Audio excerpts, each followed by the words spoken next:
আপনার মতো আসিফ নজরুল এ দেশের মাটিতেই হাজার না লাখ লাখ আছে। আপনি কোন যোগ্যতায় ওই চেয়ারে বসছেন? গেছেন তো কোটার ভিত্তিতে।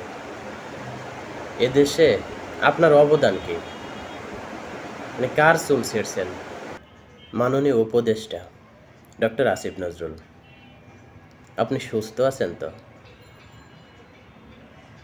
নাকি মানসিকভাবে ভারসাম্যহীন হয়ে পড়েছেন?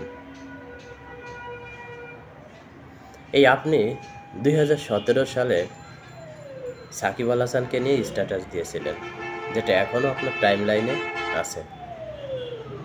আপনি বলেছিলেন সারা বিশ্বে যদি একজন প্লেয়ার থাকে তিনি সাকিব আল হাসান, আর বাংলাদেশে 1 থেকে 3 পর্যন্ত সাকিব আল হাসান, অর্থাৎ 1 নম্বর প্লেয়ার সাকিব আল হাসান, 2 নম্বর প্লেয়ার সাকিব আল হাসান, 3 নম্বর প্লেয়ার ওই সাকিব আল হাসান।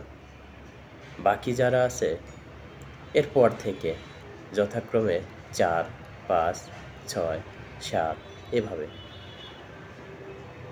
সেই আপনি কোটার ভিত্তিতে ক্ষমতায় যে এখন সুর বদলে ফেলেছেন।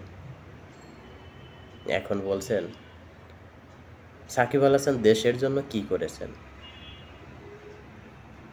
আমরা আসলে আশ্চর্য হই, একজন শিক্ষক কিভাবে রাতারাতি এভাবে বদলে যেতে পারে। ক্ষমতার আগে একরকম, ক্ষমতার পরে আরেক রূপ। বিষয়টা শিক্ষক জাতির জন্য বিব্রতকর। আমরা তো বটেই। আচ্ছা ডক্টর আসিফ সাহেব, আপনি বলেন তো, আমাদের মাননীয় প্রধান উপদেষ্টা ডক্টর মোহাম্মদ ইউনূস, উনি দেশের জন্য কার কি ছিঁড়ছেন? অথচ উনি যখন নোবেল পান আমরা সারা দেশবাসী আনন্দ উল্লাস করেছিলাম। আমরা ভেবেছিলাম নোবেলটা বোধহয় আমরাই পেয়েছি। আমরা ভেবেছিলাম উনি দেশের জন্য অনেক কিছু করবেন এখন। কিন্তু উনি কি করেছেন? কার কি ছিঁড়ছেন? উপদেষ্টা হয়েছেন, সেটাও কোটায়।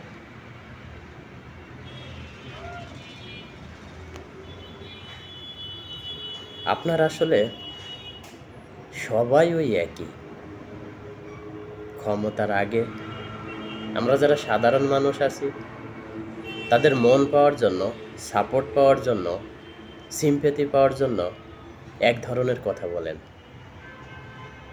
কোনোভাবে একবার যদি ক্ষমতার চেয়ারে বসে যান, ব্যাস আর আপনাদের পায় কে? আপনাদের অতীতের সব কিছু তখন ভুলে যান। তখন সেই ওখানে চেয়ারে থেকে যারা যেরকম ব্যবহার করে আপনারা ঠিক সেরকম ব্যবহার করেন। আপনাদের কারো ব্যক্তিত্ব আছে বলে আমার মনে হয় না। আপনাদের কোনো নীতি আছে বলে আমার মনে হয় না। আপনারা হচ্ছেন অবস্থা বুঝে ব্যবস্থা, ওই সুযোগ সন্ধানী দলের। যখন যেভাবে কথা বলে নিজের পক্ষে সাধারণ জনতাকে নেওয়া যায়, বাস্তবিক অর্থে আপনারা কেউই জনগণের জন্য ভাবেন না, চিন্তা করেন না। একজন সাকিব আল হাসান আপনি বানায় দেখেন তো, আপনার জীবদ্দশায় যত দিন আছেন আপনাকে সময় দেওয়া হলো, আপনি একজন সাকিব আল হাসান তৈরি করে দেখান। আপনার মতো আসিফ নজরুল এ দেশের মাটিতেই হাজার না লাখ লাখ আছে।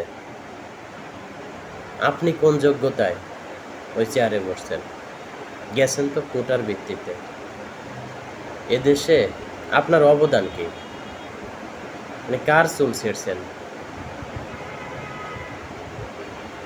ভালো থাকবেন, আর একটু চিন্তা করবেন, আরও সংযত হয়ে কথা বলেন।